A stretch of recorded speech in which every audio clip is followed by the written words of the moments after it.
Hi, my name is Krause. I'm also known as Tyrspawn on the forums. I'm a combat mission Battle for Normandy beta tester. And today I'm going to be doing a video AAR showcasing some turn-based gameplay, also known as WeGo.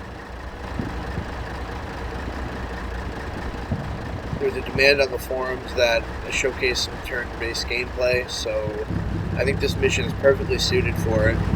And I'm really not going to pay too much serious attention to the plan, at least not initially.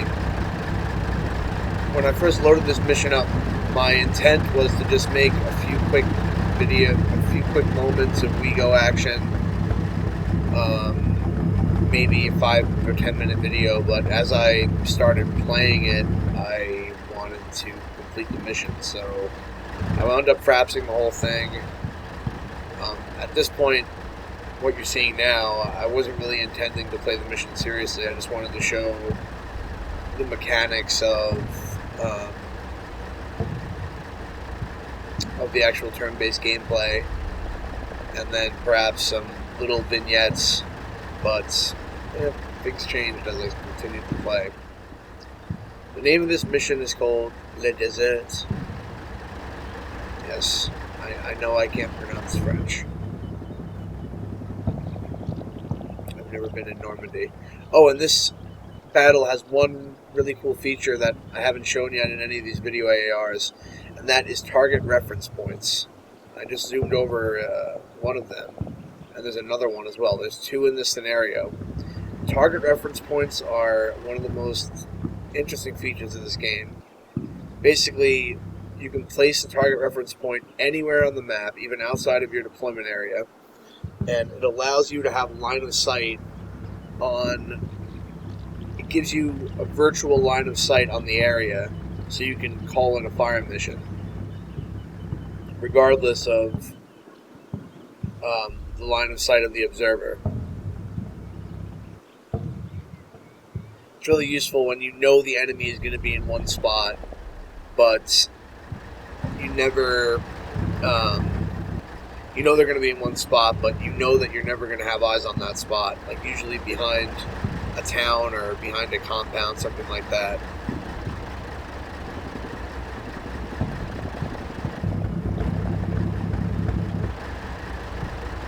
So in this mission, we're pretty much dealing with a combat team of Panther tanks and mechanized infantry from the Panzer Division.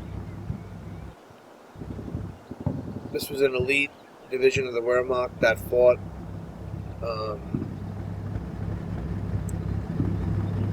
in the Normandy campaigns. They were unfortunately decimated during the Battle of the Bulge, but at the time of this scenario, these guys are pretty much the most badass division in the German army.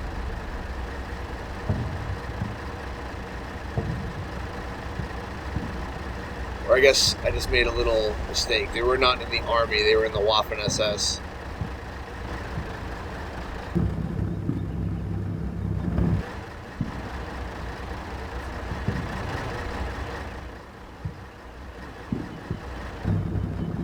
So my plan for this scenario, I'm basically going to try to infiltrate the enemy defenses. There's an enemy infantry battalion strong pointing the town. I'm going to try to first pepper the buildings that are opposing my attack with mortar fire. Main reason why is because I want to show off the collapsing building effects, which I know some people were asking for.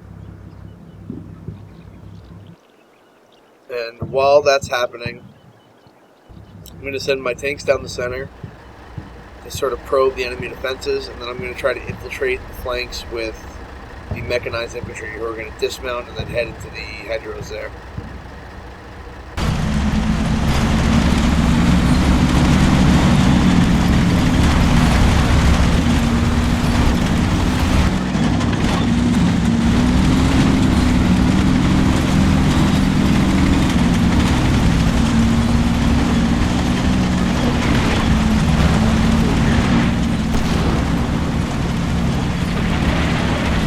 This particular scenario is very interesting for recording. It almost has like an FPS style feel to it. Lots of really detailed terrain, and the actual scale is only 500 or 600 meters, so it's a very small, densely packed mission.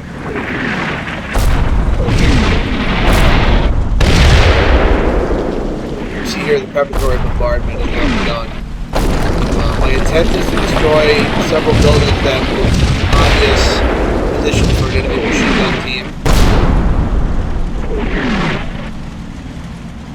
These two-story blockhouses are particularly dangerous because they overwatch the main road, and they would be excellent positions for a 30 caliber machine gun. So that's pretty much how one turn works. You just issue your orders, and then you click the end orders button, the little red button on the bottom right, and then the computer calculates all the action over a minute's time, and then it shows you the action, so to speak. This mode is for people that want to have absolute control and micromanagement over their units. It allows for more deliberate planning, or I should say it allows for more exacting planning. I personally don't prefer this mode. In fact, I never play it. This is the first time I'm actually playing an actual game in WeGo. The downside to it is that once you issue an order, it's going for a minute, and you can basically lose an entire squad if you give a bad order.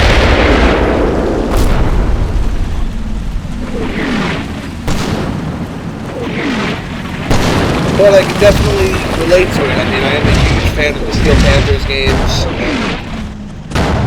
and turn-based gaming is very fond of my heart.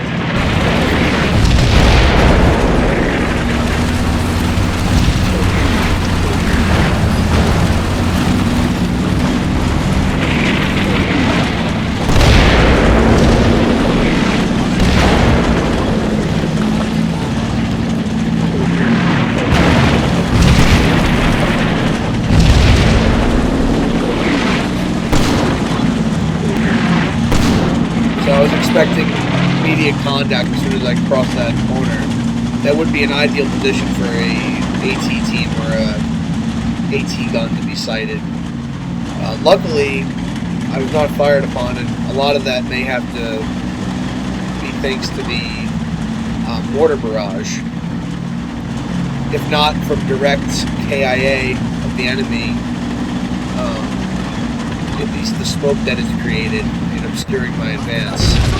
Also going to dismount the mechanized infantry and have them head into the hedgerows on the left side of the screen. You can see here now that I blew a hole in the building left and heavily damaged it with cracks in it. And while that was this building, I rewinding and show you how that goes. That's one really interesting feature of the WeGo turn-based mode, is that it allows for rewinding the action to really enjoy it, so to speak.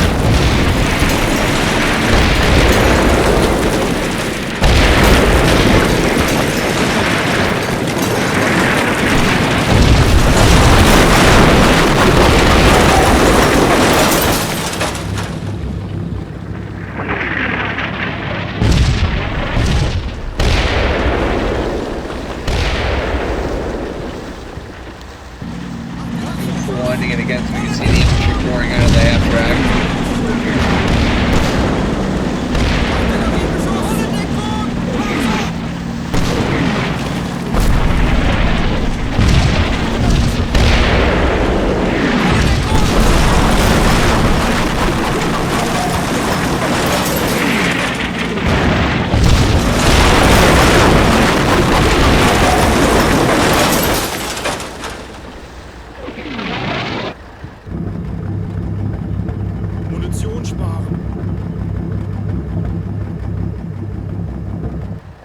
So at this point, I'm pretty much just probing the enemy defenses.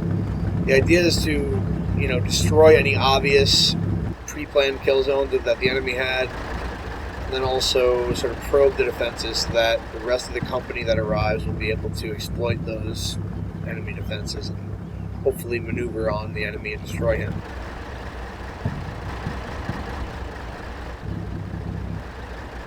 This particular level really shows off the game's graphics. Like I said, it almost has like an FPS quality to it. It's very unlike the first video that I made. I'm going to try to keep the camera at a low level, this way you can really see the details on the terrain here.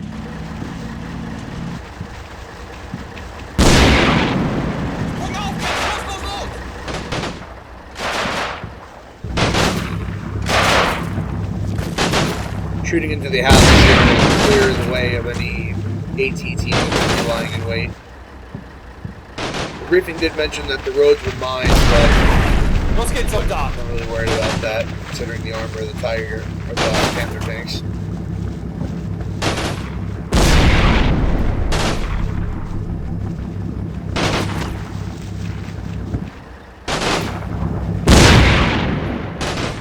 So we can see here that outside of the building that I shelled, there's 2 foxholes, abandoned foxholes. There's probably infantry in there, and they probably egressed once the shelling started. Which leads me to believe that they're probably in the buildings nearby. They could be as close as 20 or 30 meters away.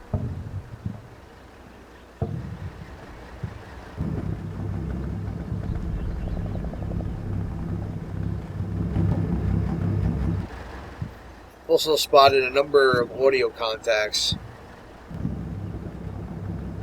further to the east. I'm going to try to interdict those contacts with indirect mortar fire.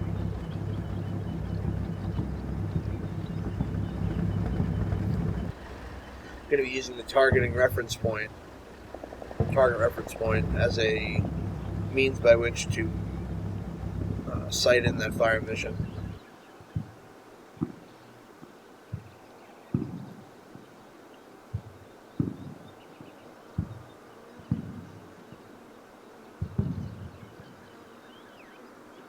I can't exactly hit where the contacts were spotted, or detected I should say, mainly because I moved the first target reference point. I probably shouldn't have done that, but hindsight is 20/20.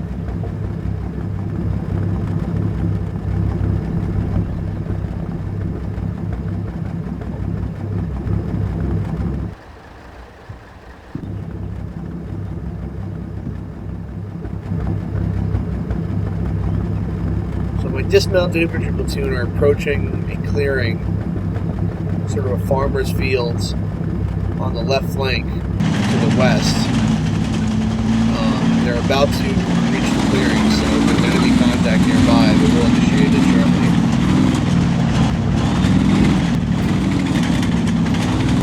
Well, my Tiger tanks are moving up very slowly. Oh, we have enemy contacts. Top of the building got destroyed.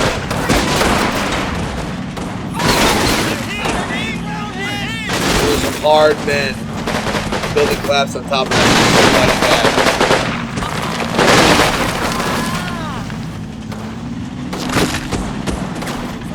Also have some KIA.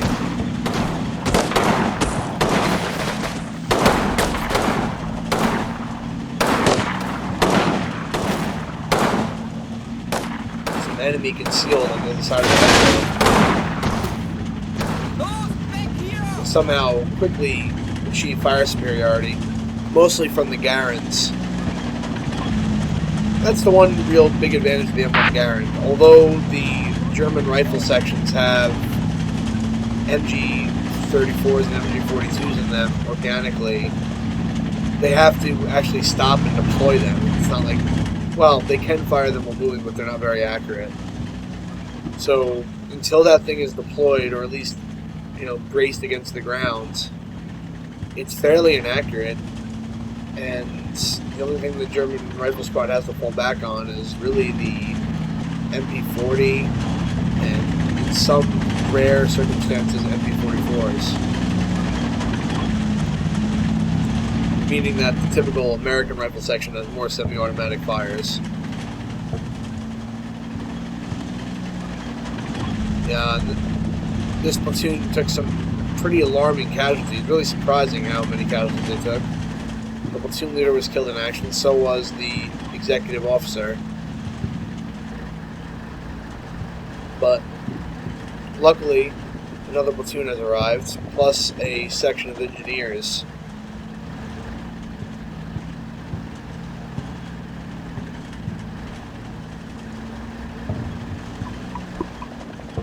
Or I guess the correct term would be pioneers. Those guys are very useful because they have satchel charges and they can blow through the hedgerows. And the vast majority of the missions in Normandy have hedgerow-like terrain. So I'm going to take a pretty conservative move here and just rush my squad up onto the eastern flank, onto some short hedgerows, and get some overwatch, and then the engineers are going to be used to push into the hedgerow deeper in, create a breach so we can start attacking the town from the right flank.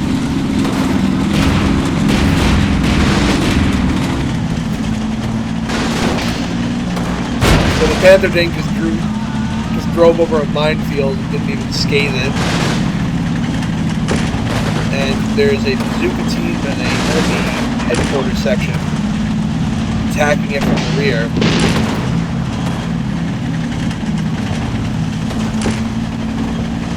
Popping smoke. Now here's an example of how turn-based gameplay can be problematic, and that is, if I was playing this in real time, I would tell that tank to stop and return fire on the enemy in the tree line rather than keep moving as ordered. Regardless, it does make some very interesting, footage. I mean, the enemy bazooka has really no chance of destroying the Panther tanks. At best, at best they could immobilize them.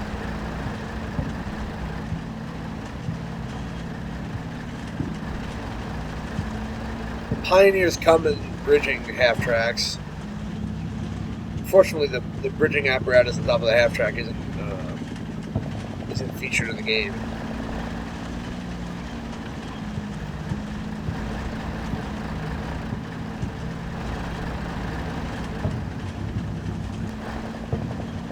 And as you might have noted by now, I haven't really done a lot of recce of the area that I'm attacking into right now. And that goes with the mindset that I really wasn't intending to play this entire scenario, and I just wanted to get some cool combat footage. But I really enjoyed myself here, and well, it's sort of convinced me to at least consider turn-based gameplay as an option. I mean, I actually prefer it on this scale of a mission, but for me, it's too cumbersome when you're dealing with these huge amount of forces, and you have to spend about 10 minutes giving orders. I don't know.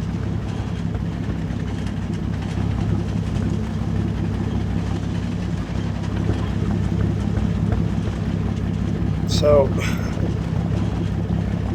I wanted this Panther tank to drive over the hedgerow, but as we're going to see in a few moments, he doesn't actually do that.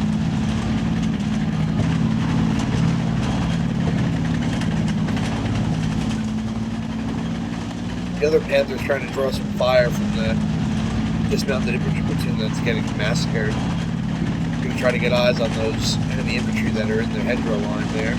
Try to suppress them with the cannon.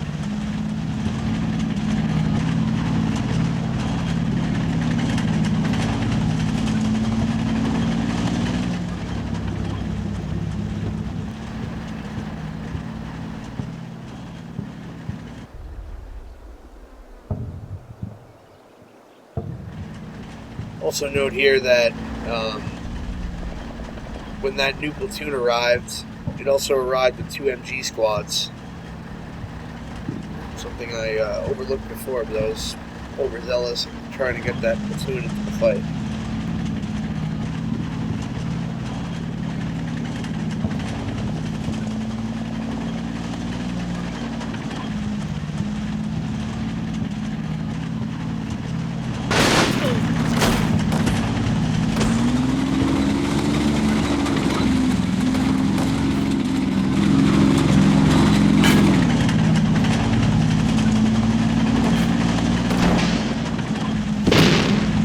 Yeah, that bazooka's still trying to take out my panther. It's not even able to do anything now.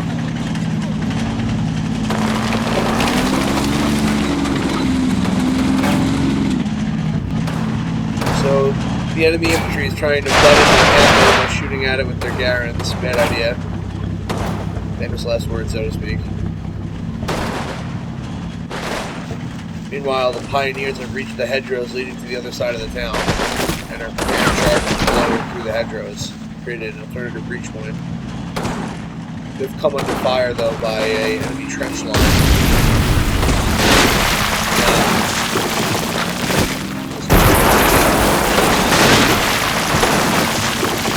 And they run to their death.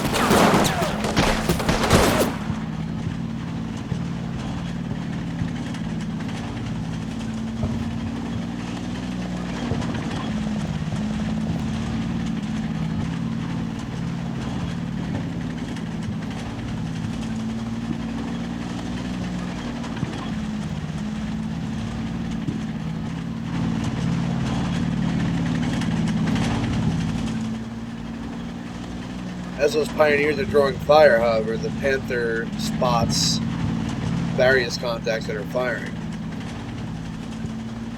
And now can engage them from an overwatch position. While I was originally going to bound my rifle platoon up there, the time for bounding has passed because we're already in contact and I need to get some fire superiority out, so I'm going to try to rush the infantry platoon over there, get into Overwatch, and then hopefully achieve fire superiority and then bound across the fields. I'm being fairly aggressive here because, I have a Panther tank.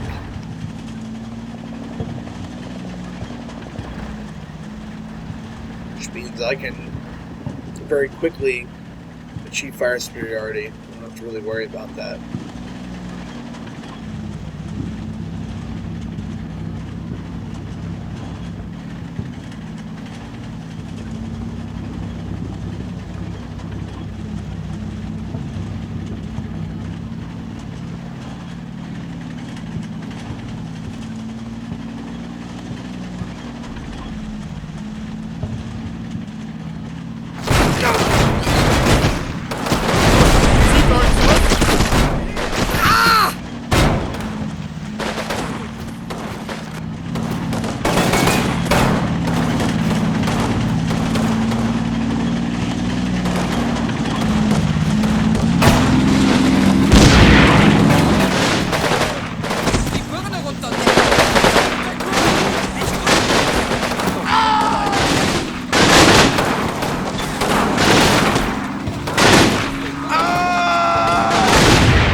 So I've yet to achieve fire superiority here, and it's a pretty grim situation. Luckily, however, my Panther's about to overrun their line, and they should break and run. Tremble and fear the Panther.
their escape route has been cut off by mortar fire that I called in a few rounds ago.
Now what we're going to do is we're going to use bounding overwatch across the field since we've achieved some nominal fire superiority. Or at least we're beginning to contest fire superiority. What bounding entails is you essentially break down a squad into 2 or more elements. And then you have one element which bounds and the other element which overwatches. The idea is that you're not moving your entire force at one time, and that the overwatching force would ensure the survival of the bounding force. And bounding overwatch is when takes successive bounds to essentially position. It's good. It's ideal for assaults.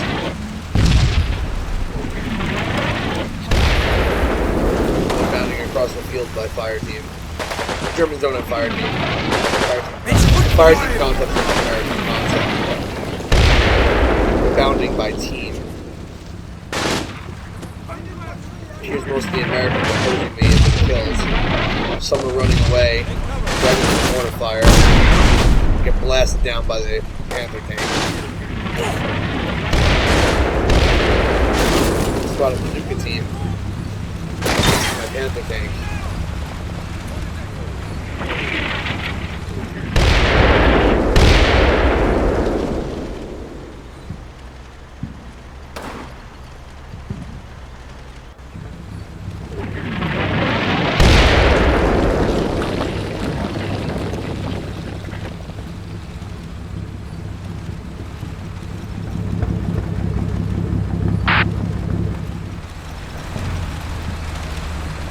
Reinforcements have arrived. This is the company commander and the XO team.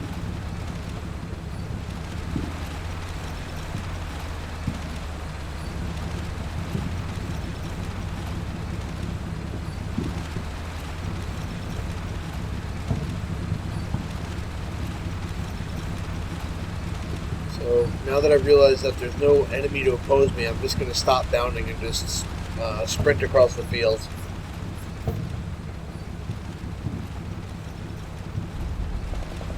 Set up the MG42 tripod MG42 on the right flank. Hope to isolate that open field that is going to soon be revealed after that smoke clears. Hopefully I can pin down any enemy forces that are withdrawing, or enemy forces that may be maneuvering to try to stop my attack.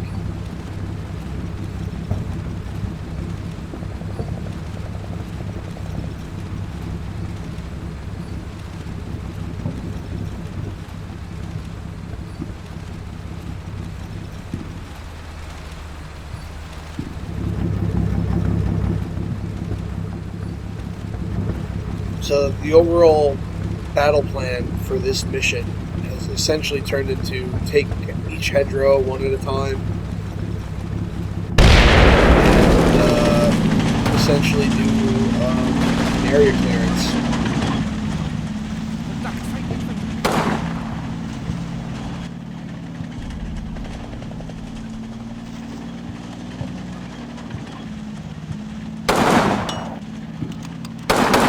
Enemy troops.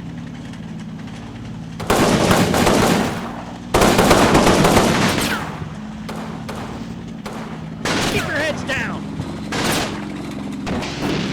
Keep your heads down!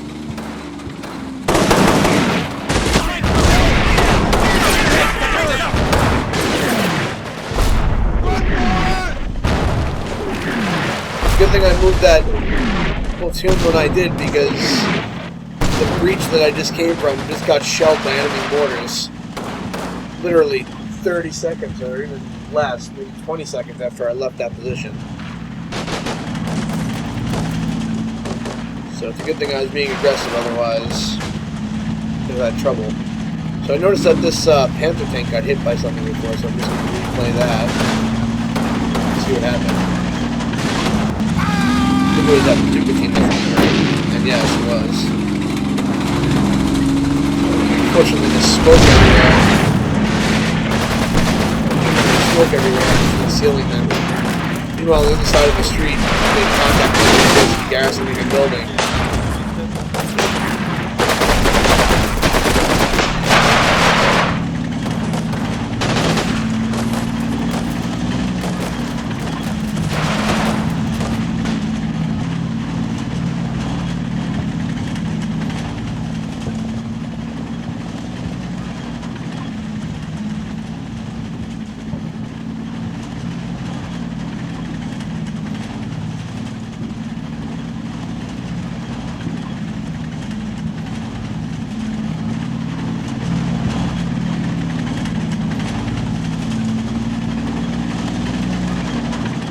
Nothing that a Panther can't solve.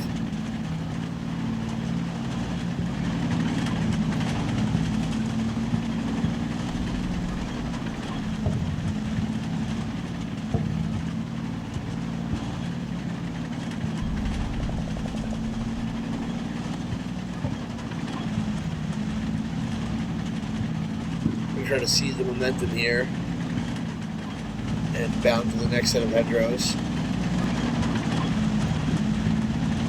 Pretty risky without doing an observation first, but the Panther tanks really give me a big advantage, and I can sort of manhandle the enemy and do things that otherwise I couldn't do. I think that this scenario would have been much more challenging without armored support.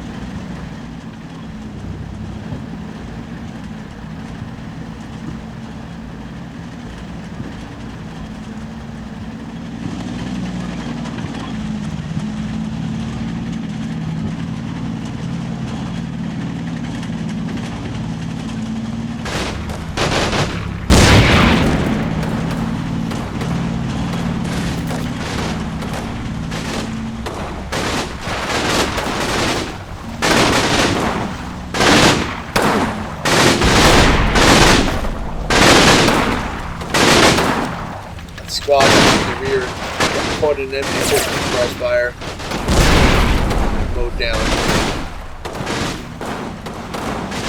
I'm hit.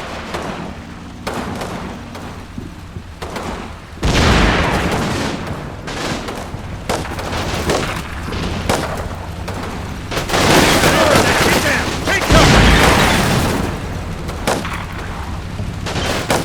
Pull back!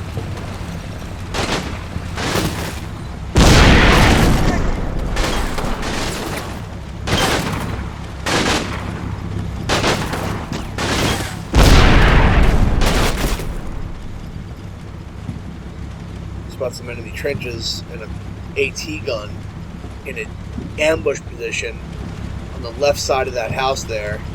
AT gun is sighted right for the road, so if I were to drive my Panthers forward, they would have been ambushed and probably knocked out. A side shot from an AT gun at that range is pretty deadly to any tank, even a Tiger tank.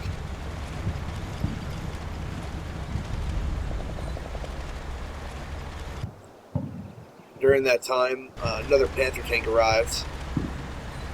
I guess they arrived with the company commander. I just didn't notice it.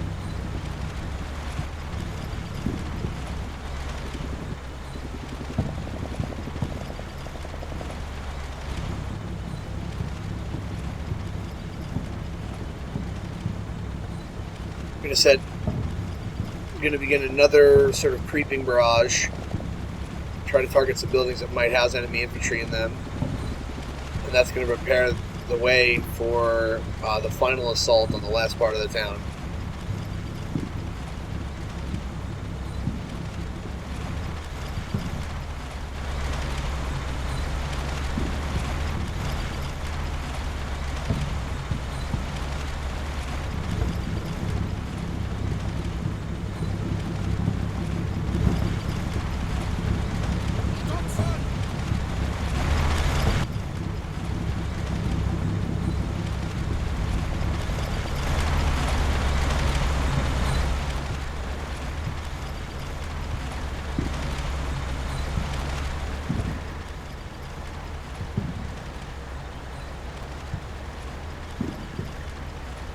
I'm going to send the company XO forward to try to watch the rear of the Tiger tank. I don't really have any forces in the rear, and I think there's an AT team running around and trying to take a pot shot at the Panther.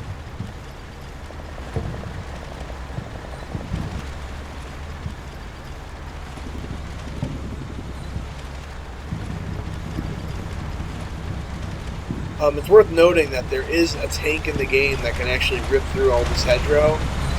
The Sherman Rhino, and it basically has a like a, I don't know what you'd call it,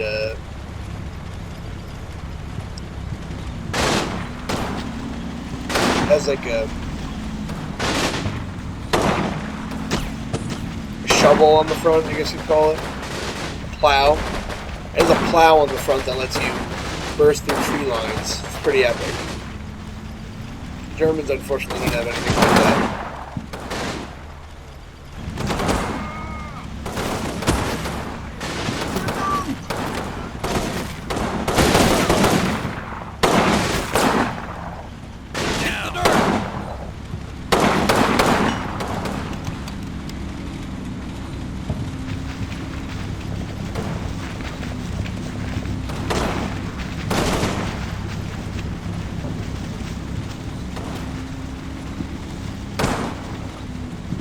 I made a mistake here.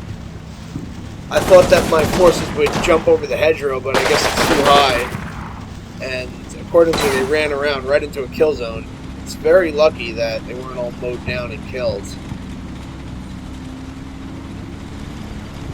If I knew I wasn't able to leap over that hedgerow, I simply would have used the Pioneers there to blow a hole into it. What I'm going to do in a moment.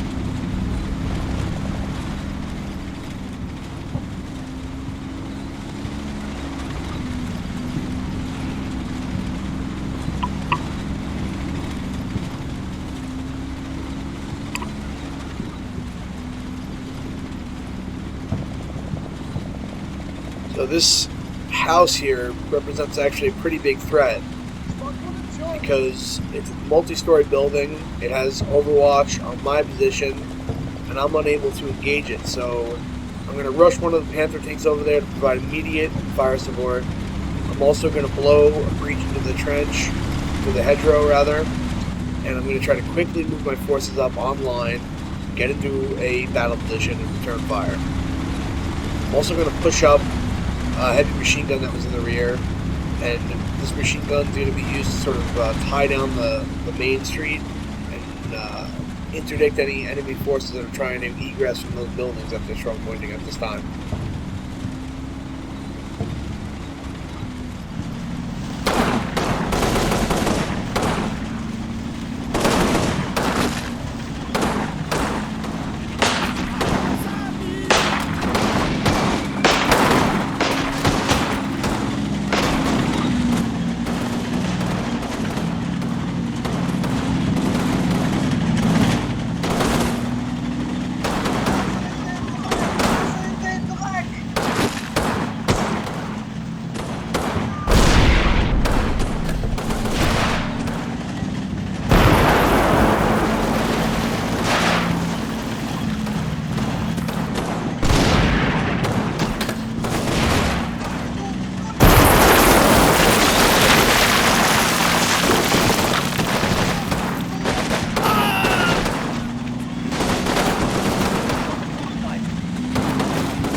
just as the turn ends, the Panther tank arrives. We use this tank to suppress those infantry that are pinning down our forces in the front.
Escape, then we're going to be smithereens anyway.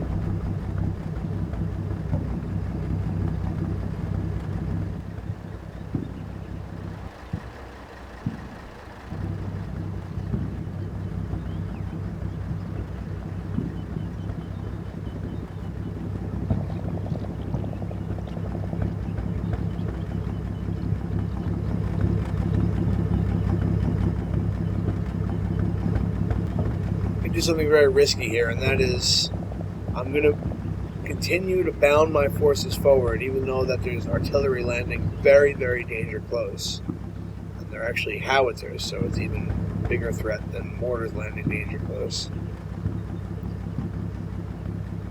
But I want to try to keep the momentum on the enemy and try to get him to run for the mortar.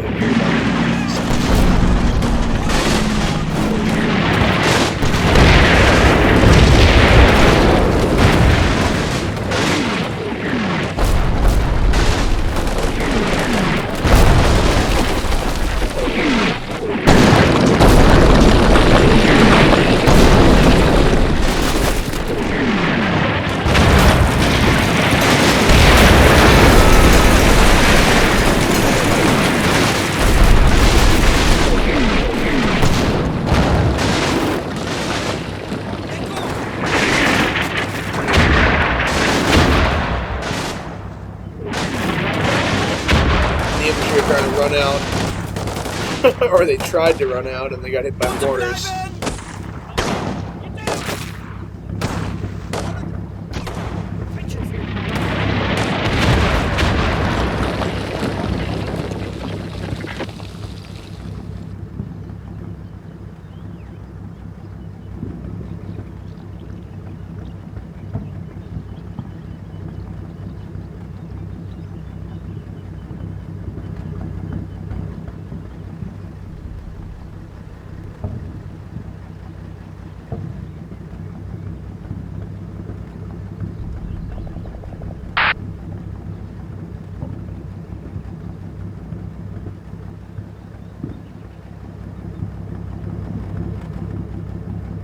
So the last rifle platoon has arrived.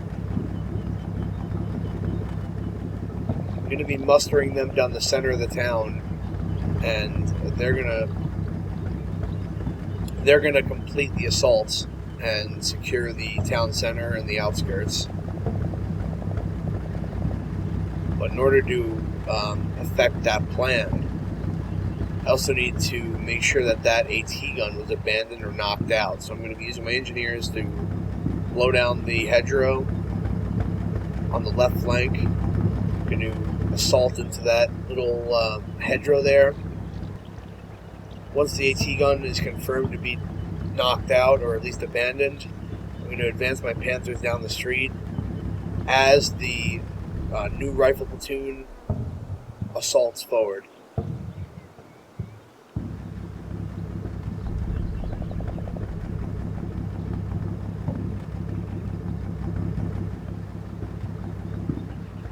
Anyway, I think I'm done narrating. I hope you guys enjoyed this video, and I hope you enjoy the rest of it. Thanks for watching, and